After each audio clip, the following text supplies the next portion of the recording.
You can never permanently lose your pledge ships. Just wanted to get that out of the way.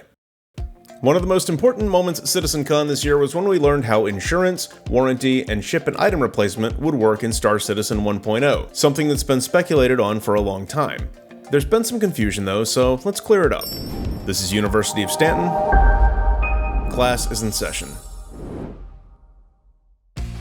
First, I'll explain the basics of the insurance system, and then we'll run through some examples to show how it'll work in practice for the different situations players tend to be concerned about. This applies to Star Citizen 1.0, or possibly some iteration of the crafting system leading up to it, and thus is not in play yet. Everything we discuss here can be confirmed in this video and Spectrum post, which I've linked in the description. We'll discuss how the system applies to two different types of ships. Ships acquired in-game, either through purchase or crafting, and pledge ships where you've spent real money to back the Star Citizen project and in return had a ship added to your account to use in-game now. Insurance will be a system that gives you back in-game credits when you lose your ship. It must exist or be purchased with in-game credits before something happens to the ship. It'll come with a set duration, which upon running out will mean the ship is no longer insured against loss, and you'll want to renew the insurance policy using in-game credits. You will receive a reminder when you begin to operate a ship that is not insured, and remaining time when your insurance policy will always be easily accessible. Flying a ship uninsured will be an explicit choice, and almost never a wise one. The insurance level, 1, 2, or 3, determines what on the lost ship will be reimbursed as credits. The most basic, level 1, covers the ship chassis itself and only the stock components that are normally included when you purchase or craft the ship, the bare minimum you need to get it working. The insurance included on pledge ships, by default, happens to be level 1. But insurance level can be upgraded for credits in-game. Think of the levels as stacking on top of each other. At the more expensive level 2 insurance, custom components in a modified loadout are covered as well, and this is important because upgraded components are about to become very valuable. Insure at this level, and your payout after losing the ship will also include the value of any new components you've added to it. Level 3 goes a step further and covers decorations, which is somewhat ambiguous at this time. We can safely assume that decorations covers furniture and other livery-style items, but the full extent of this will need to be clarified by CIG later.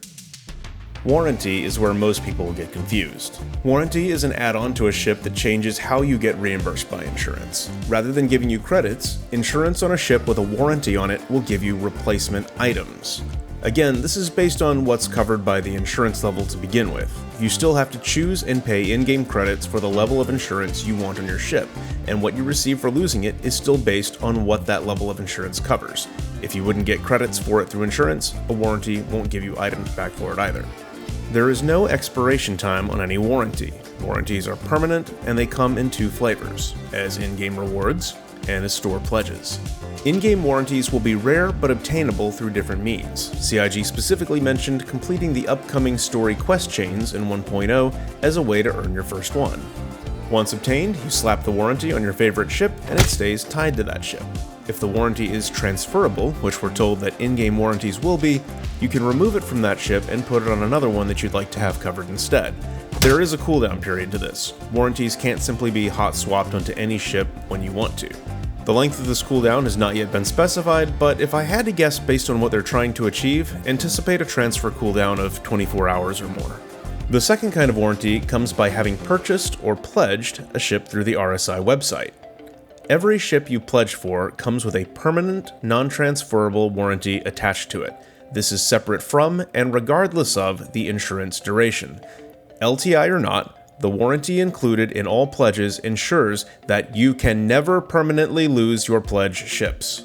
They will always be attributed to your account, and the warranty means that insurance will always replace the lost ship and items themselves rather than paying out credits. The difference comes when the time on insurance runs out on a pledged ship. In this case, you should just buy insurance in-game to cover it, but if you don't and you lose the ship, you will still be able to get it back by paying a premium cost in credits, not sure how much yet, that ships acquired in-game will not have an option for.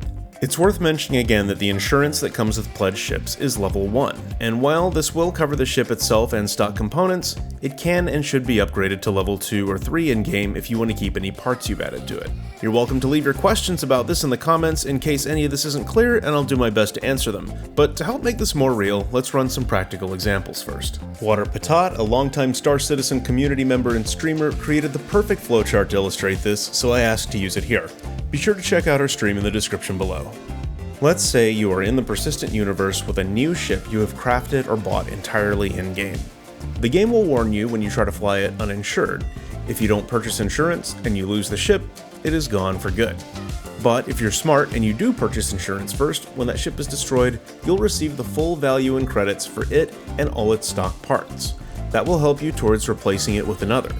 As we've said, level 1 will replace the chassis and stock components, adding on level 2 will add on coverage for custom components, and adding on level 3 will add on coverage for decorations. You'll receive credits for the value of all these things lost. You've earned a ship in-game that you really like and you've had it for quite a while now. You're making enough credits now to keep it insured at level 3. In these travels, you've earned one of the in-game warranties by completing the story quests. You proudly slap it onto your ship that has brought you this far, and now if you lose it, the level 3 insurance will not pay out credits anymore, it will replace the ship and all the parts and decorations you've put on it. But let's talk about pledged ships. How about your starter ship, say an Avenger Titan that came with 6-month insurance in your game package? You've been playing for a while and that insurance has run out. The game will warn you to reinsure, but you don't have to. If you lose the ship like this, the pledge warranty on it ensures that you can still reclaim it anytime you want after the fact by paying a premium in credits to get it back, in the same state and loadout you originally bought it. But let's say on that ship you have LTI, lifetime insurance, or just insurance with a duration that hasn't run out yet.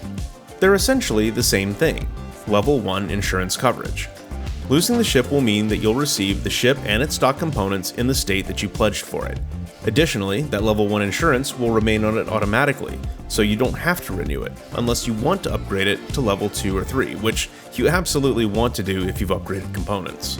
If this has only left you with more questions, or you're worried about how this new system will affect your fleet, leave a comment here or drop by our community on Discord and we can help.